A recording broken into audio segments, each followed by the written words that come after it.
तर राज्यातल्या 29 महापालिकांमधली महापौर पदाकरताची आरक्षण सोडत निघाली, जाहीर झाली। नगरविकास राज्यमंत्री माधुरी मिसाळ यांच्या उपस्थितीमध्ये आरक्षण सोडत जाहीर करण्यात आली। 50% महिला आरक्षणाचा नियम लागू केल्यानं राज्यातील 15 महापालिकांवर महिला राज असणार आहे, तर 14 ठिकाणी सर्वसाधारण वर्गाला संधी मिळणार आहे। महिलांना असलेल्या 50% आरक्षणानुसार 4 महापालिकांमध्ये ओबीसी महिला आणि 9 महापालिकांमध्ये खुल्या प्रवर्गातील महिलांकरता आरक्षण लागू असल्यानं या ठिकाणी महिला महापौर होणार आहे। मुंबई, नवी मुंबई आणि पुण्यामध्ये महिला महापौर असणार आहे।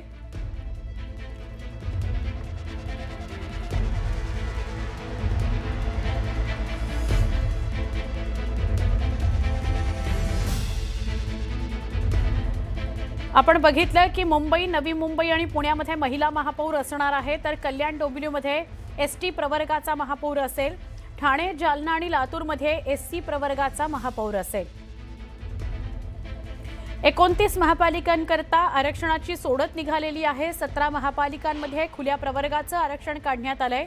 या 17 महापालिकांमध्ये कुठल्या महापालिका आहेत तर मुंबई, पुणे, धुळे, नवी मुंबई, नाशिक, नागपूर, नांदेड, मीरा भाईंदर या पालिकांचा समावेश आहे। तिथं महिला महापौर खुल्या प्रवर्गातला होणार आहे।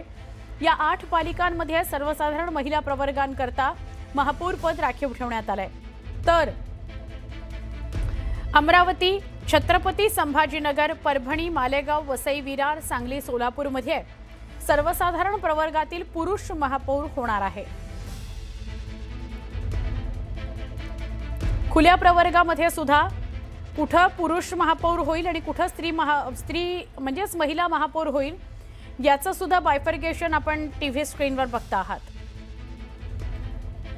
कल्याण, डोंबिवली, भिवंडी, निजामपूर, ठाणे आणि जालना या पालिकांचं सुद्धा आरक्षण जाहीर झालं।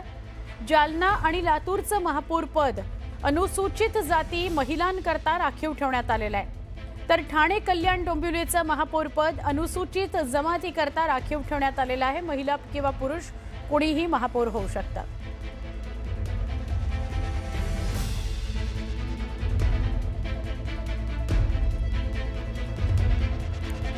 ही चक्री फिरली बघा, कल्याण डोंबिवलीमध्ये काय आरक्षण पडलं। कल्याण डोंबिवलीमध्ये आरक्षण पडलं एससी प्रवर्ग। ठाण्यामध्ये काय आरक्षण पडलं, ही चक्री फिरली आणि ठाण्यामध्ये आरक्षण पडलं एससी प्रवर्ग। महिला पुरुष कोणी महापौर होऊ शकतं। जालन्यामध्ये जाऊया, जालन्यामध्ये सुद्धा चक्री फिरली आणि एससी प्रवर्ग महिला असं आरक्षण पडलं। लातूरमध्ये सुद्धा चक्र फिरलं आणि चक्र फिरल्यानंतर एससी प्रवर्ग महिला असं आरक्षण पडलं। राज्यातील 8 महापालिकांमध्ये ओबीसी महापौर होणार आहे।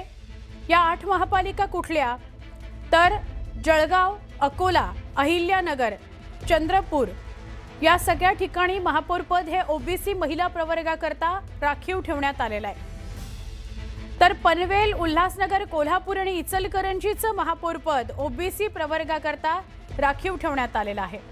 ही चक्री फिरली आणि पनवेलचं आरक्षण निघालं ओबीसी प्रवर्गाकरता।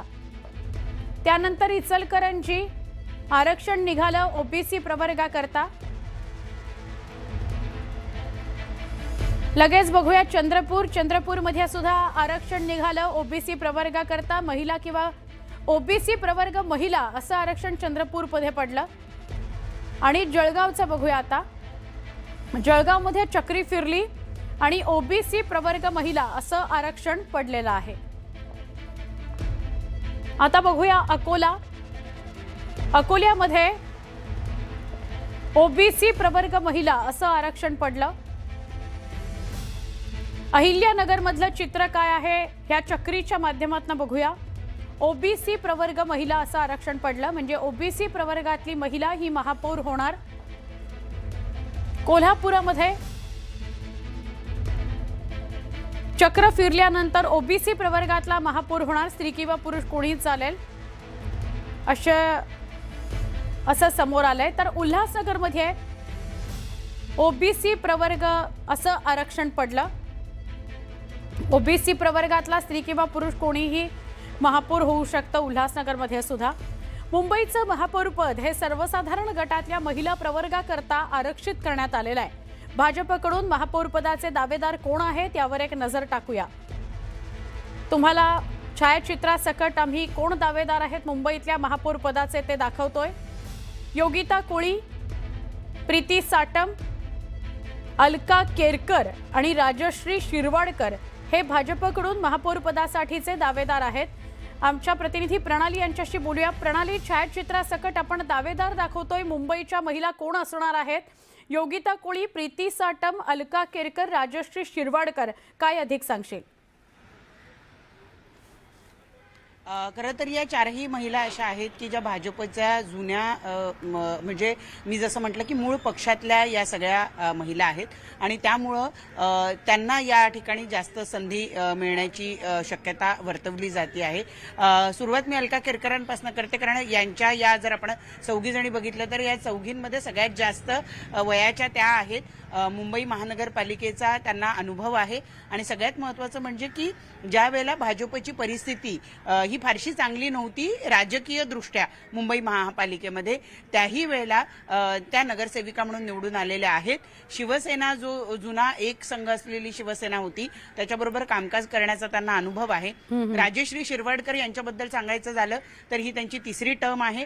राजश्री शिरवाडकर या अलका केरकर यांच्याच प्रमाणे संघ परिवाराशी संबंधित आहेत, उच्च शिक्षित आहेत, त्याचबरोबर त्यांना कलेची आवड आहे। याच्यापूर्वी वेगवेगळ्या समित्यांमधून त्यांनी कामकाज बघितलेलं आहे। मुंबई महानगरपालिकेचा त्यांना चांगला अनुभव आहे। सगळ्यात महत्त्वाचं सायन कोळीवाडाच्या परिसरातून त्या येतात, त्या ठिकाणी प्रचंड मोठ्या प्रमाणावर पाणी भरत होतं। आपण जो हा संपूर्ण माटुंगाचा परिसर आहे या परिसरात मोठ्या प्रमाणावर पाणी भरत होतं, तिथे त्यांनी भूमिगत टाक्या बनवून घेतल्या आणि तो प्रकल्प त्यांनी राबवला, त्यामुळे आत्ताच्या घडीला त्या ठिकाणी पाणी साचत नाही। ही एक चांगली गोष्ट राजश्री शिरवाडकर यांनी त्यांच्या कारकिर्दीमध्ये करून घेतलेली आहे।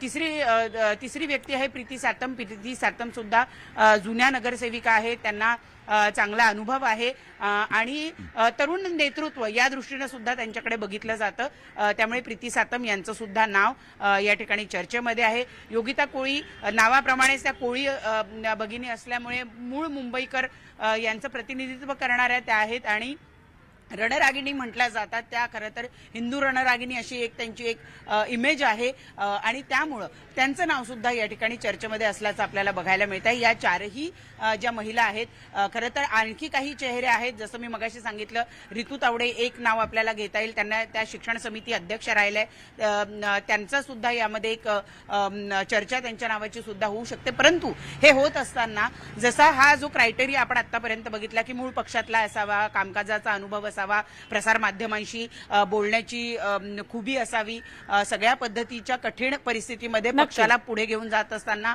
मुंबईचा विकास साधायचा, या सगळ्या गोष्टींबरोबर एक शेवटचा फक्त मी मुद्दा मांडते की या सगळ्यांबरोबरच पक्षाअंतर्गत जे वेगवेगळे गट आहे या गटांमध्ये कोणकोणत्या गटाचं आहे याला सुद्धा प्राधान्य दिलं जाणार आहे। त्यामुळे या 4-5 जणींपैकी नेमके कोणाचा नंबर लागतो हे बघणं अत्यंत औत्सुक्याचं ठरणार आहे। अगदी बरोबर, धन्यवाद प्रणाली, आपण सविस्तर माहिती दिली त्याबद्दल। लगेचच आपण ठाण्याकडे वळतोय। ठाण्यामध्ये महापालिकेचं महापौरपद एससी प्रवर्गाकरता जाहीर करण्यात आलेलं आहे।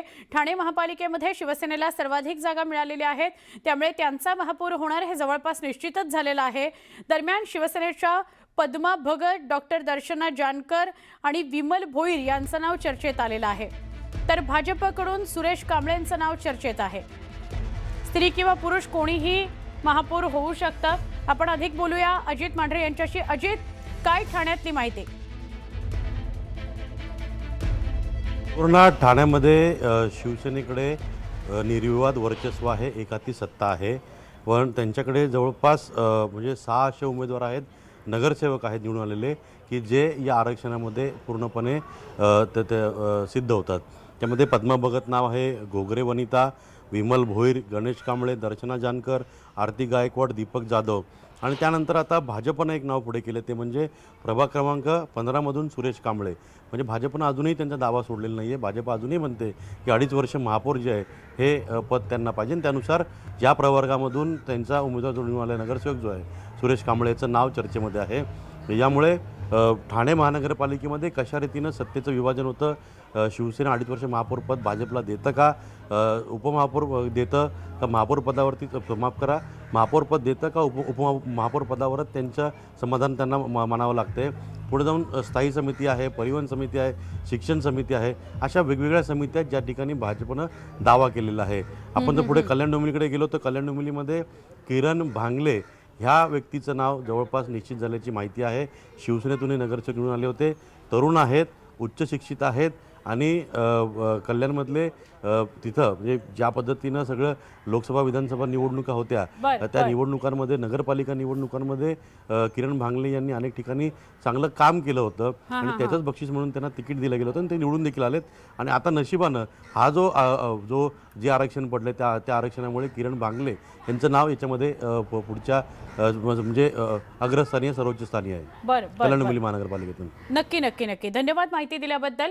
कल्याण डोंबिवली महापालिकेमध्ये कुणाची नावं अग्रेसर आहेत, दावेदार म्हणून घेतली जात आहेत ती आपण टीव्ही स्क्रीनवर बघतोय.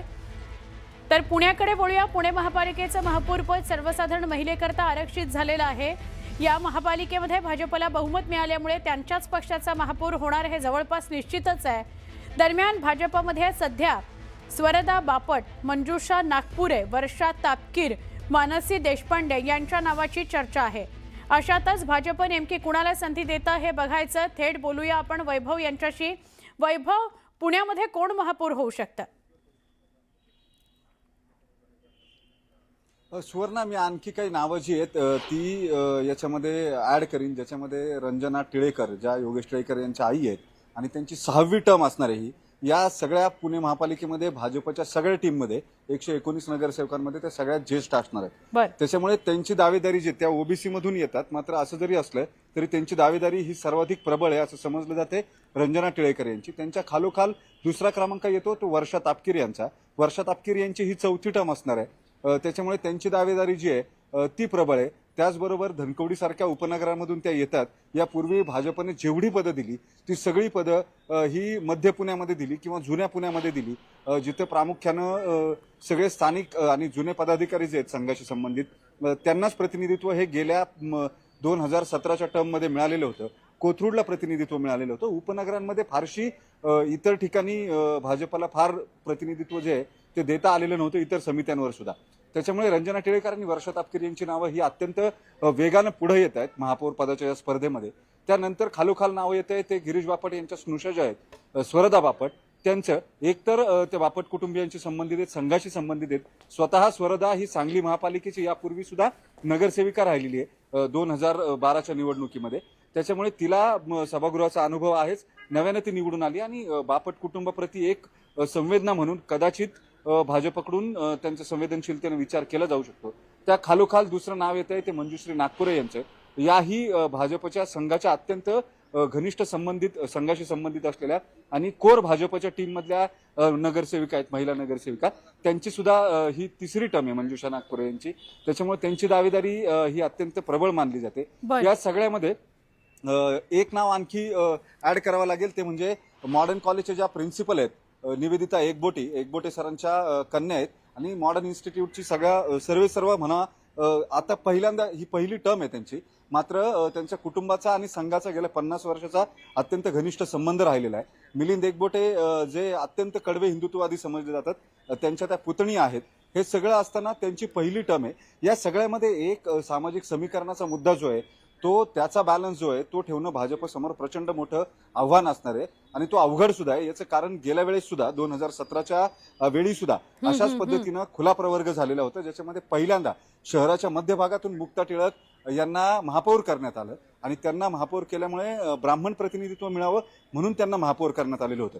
आता जी नावं स्पर्धेमध्ये आलीत यातली सुद्धा 3 नावं ही ब्राह्मण आहेत, संघाशी निगडीत आहेत, ज्याच्यामध्ये मंजुश्री नागपूर आहेत, स्वरदा बापट आहेत आणि निवेदिता एकबोटे आहेत. या तिघी ब्राह्मण आहेत, संघाशी संबंधित आहेत. त्याच्यामुळे त्यांचं प्रतिनिधित्व गेल्याच वेळेस ब्राह्मण दिलेलं असताना आता परत देतील का हा प्रश्न आहे. त्याच्या खालोखाल दुसरं नाव जे येतं वर्षा तापकीर आणि रंजना नानी टिळेकर यांचं, त्यांच्या नावाचा विचार केला जाऊ शकतो का? तर यात रंजना टिळेकर या ओबीसी प्रवर्गातून येतात.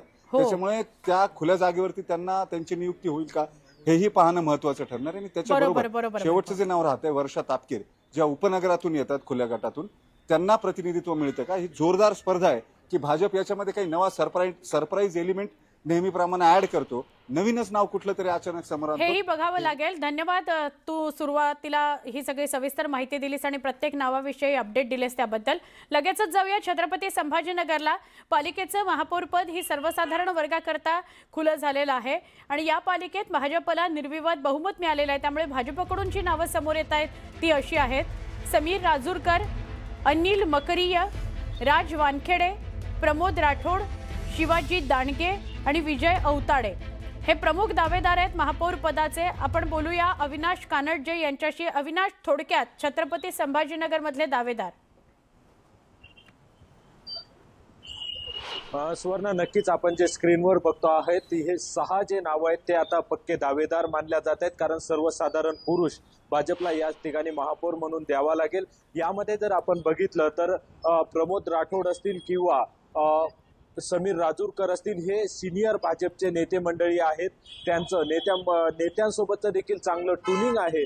त्यामुळे सिनियर या नात्याने आणि 2 ते 3 वेळेस नगरसेवक राहिले असल्याने या नात्याने यांचे नावं समोर येऊ शकतात. राज वानखेडे असेल किंवा मग प्रमोद राठोड ही अग्रणीवर नावं असतील आणि त्यासोबतच माजी उपमहापौर जे विजय औताडे राहिलेले आहेत त्यांचं नाव देखील या ठिकाणी मोठं आग्रही दिसून येते.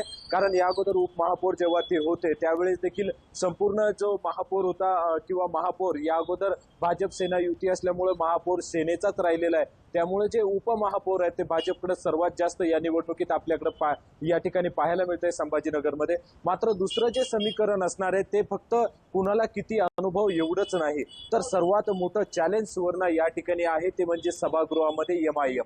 त्यामुळे MIM सोबत कुणाची ट्युनिंग जास्त जुळेल आणि MIM जर अग्रेसिव्ह झालं तर कोण त्यांना चांगल्या पद्धतीनं सांभाळू शकेल हे देखील भाजपला पाहावं लागणार आहे. त्यामुळे फक्त कोण किती टर्म नगरसेवक आहे याच्यावरच हे समीकरण नसणार आहे, तर MIM ला कोण कसं थांबवू शकतो, कसं उत्तर देऊ शकतो हे देखील भाजप समोर आव्हान असणार आहे. आणि आता जर आपण बघितलं तर उमेदवारीवरूनच एवढा संपूर्ण राडा असंतोष भाजपमध्ये पाहायला मिळाला होता. त्यामुळे आता एकापेक्षा एक वरचढ उमेदवार असल्यामुळे भाजप काय धक्कातंत्र देतं हे देखील छत्रपती संभाजीनगरमध्ये पाहावं लागेल. नक्की अविनाश, तुम्ही खूप महत्त्वाचं सांगितलंय की एकतर 33 जागा आहेत MIMच्या छत्रपती संभाजीनगरमध्ये.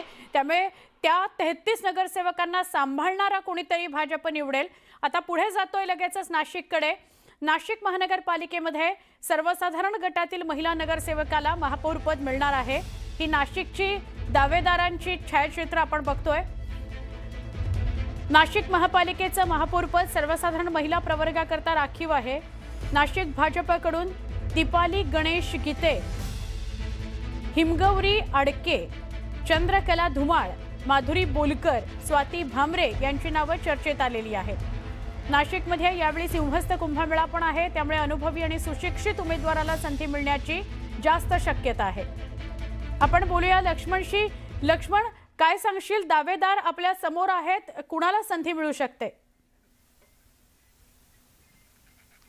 सुवर्ण, जसं आपण सुरुवातीलाच म्हणालो की नाशिकमध्ये सिंहस्थ कुंभमेळा होतोय आणि निश्चितपणे सिंहस्थ कुंभमेळ्याच्या अनुषंगानं नाशिक महानगरपालिकेचा महापौर हा सुशिक्षित असावा, हुशार असावा आणि सगळ्याच प्रभागांची अर्थात नाशिक महानगरपालिकेतल्या 122 प्रभागांची सगळी माहिती असणारा असावा, अशा प्रकारचा आशावाद जो आहे तो नेत्यांना आहे. मंत्री गिरीश महाजन यांच्या नेतृत्वामध्ये नाशिक महानगरपालिकेच्या निवडणुका लढल्या गेल्या, त्यामुळे 72 जागांवरती भाजपला या ठिकाणी निर्विवाद अशा प्रकारचं यश जे आहे ते संपादन करता आलेलं आहे. आणि म्हणून या जागा ज्या निवडत असताना अर्थात महापौर करत असताना मंत्री गिरीश महाजन हा फॅक्टर सगळ्यात महत्त्वाचा असणार आहे. मंत्री गिरीश महाजन ज्यांचं नाव ठरवतील तेच नाव फायनल होणार आहे, त्यामुळे यात काही शंका नाही आहे. जी नावं आपण घेतली ज्यामध्ये दीपाली गणेश गीते यांचं नाव घेतलं जात आहे.